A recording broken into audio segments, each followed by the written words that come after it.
ವರ್ಷ ಮಾಡಿದ್ದೇನೆ, ಬಹಳ ಸಾರೆ ಮಾಡಿದ್ದೇನೆ. ಹಿಮಾಲಯದಲ್ಲಿ ಬಹಳ ಸಾರೆ ಮೌನ ಮಾಡಿದ್ದೇನೆ.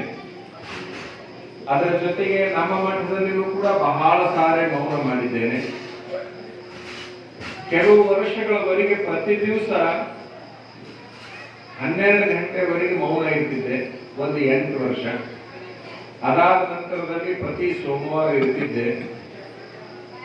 ಮುಂದೆ ವರ್ಷಕ್ಕೆ 1 ತಿಂಗಳ 2 ತಿಂಗಳ ಮೌನ ಮಾಡ್ತಿದ್ದೆ. ಮೌನವಾಗಿದ್ದಂತಹ ಸಂದರ್ಭದಲ್ಲಿ ಆ ಮೌನಿಗೆ ಸಿಗುವ ಸುಖ ಏನೈತಲ್ಲ, ಅದು ಬಹುಶಃ ಮಾತಾಡುವುದರಲ್ಲಿ ಇಲ್ಲ ಅನ್ನೋದನ್ನ ಸ್ವತಃ ನಾನು ಕೂಡ ಅನುಭವಿಸಿದ್ದೇನೆ ಅನ್ನೋದನ್ನ ನಿಮ್ಮ ಗಮನಕ್ಕೆ ತರಲಿಕ್ಕೆ ಇಷ್ಟಪಡ್ತೇನೆ. ಮೌನದ ಸುಖವನ್ನ ಅನುಭವಿಸಬೇಕಾಗಿದ್ದರೆ ನೀವು ಅದನ್ನು ವೈಜ್ಞಾನಿಕ ಪರೀಕ್ಷೆಗೆ ಒಳಪಡಿಸಬೇಕು. ಮೌನದ ಸುಖ ಎಂತದ್ದು ಅನ್ನೋದನ್ನ ಸೈನ್ಸಿಗೆ ಅಂದ್ರೆ ವಿಜ್ಞಾನಕ್ಕೆ ಅಳವಡಿಸಿ ನೋಡಿದಾಗಲೂ ಕೂಡ ಅದು ತನ್ನ ಮಹತ್ವವನ್ನು ತೋರಿಸುತ್ತೆ.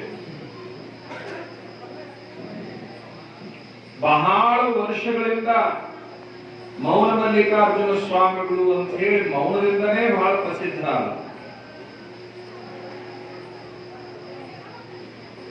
ಅವರು ಮೌನದೊಂದಿಗೆ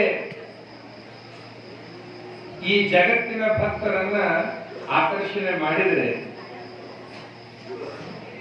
ಇವತ್ತು ಅವರು ಮಠಕ್ಕೆ ಬಂದಂತಹ ಸಂದರ್ಭದಲ್ಲಿ ಅವರು ನಡ್ಕೊಳ್ಳುವ ನಡೆ ಏನೈತಲ್ಲ, ನಮ್ಮ ಗುರುಗಳ ಪಾದವನ್ನು ಹಿಡ್ಕೊಂಡು ಕುಂತಿರುವಂತಹದನ್ನು ನೋಡಿಕೊಂಡಾಗ ನನಗೇನ್ ನೆನಪಾಯಿತು ಅಂತಂದ್ರೆ, ಇನ್ನೂ ಮಹಾಭಾರತದ ಯುದ್ಧ ಆಗಿರ್ಲಿಲ್ಲ.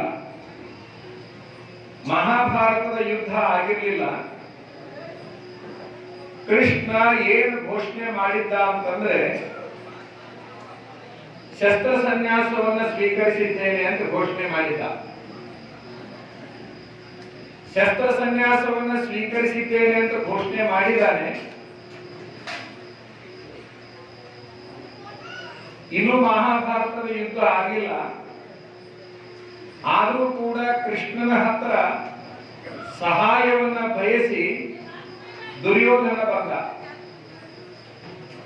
ಕೃಷ್ಣನ ಸಹಾಯ ಇರಲಾದೆ ಏನೂ ಮಾಡಲಿಕ್ಕೆ ಆಗೋದಿಲ್ಲ ಅಂತ ಹೇಳಿ ತಿಳ್ಕೊಂಡು ಸಹಾಯವನ್ನ ಬಯಸಿ ಆ ದುರ್ಯೋಧನ ಬಂದರಲ್ಲ, ಕೃಷ್ಣನ ಹತ್ರ ಬಂದಂತ ಸಂದರ್ಭದಲ್ಲಿ ಕೃಷ್ಣ ನಿದ್ರೆಗೆ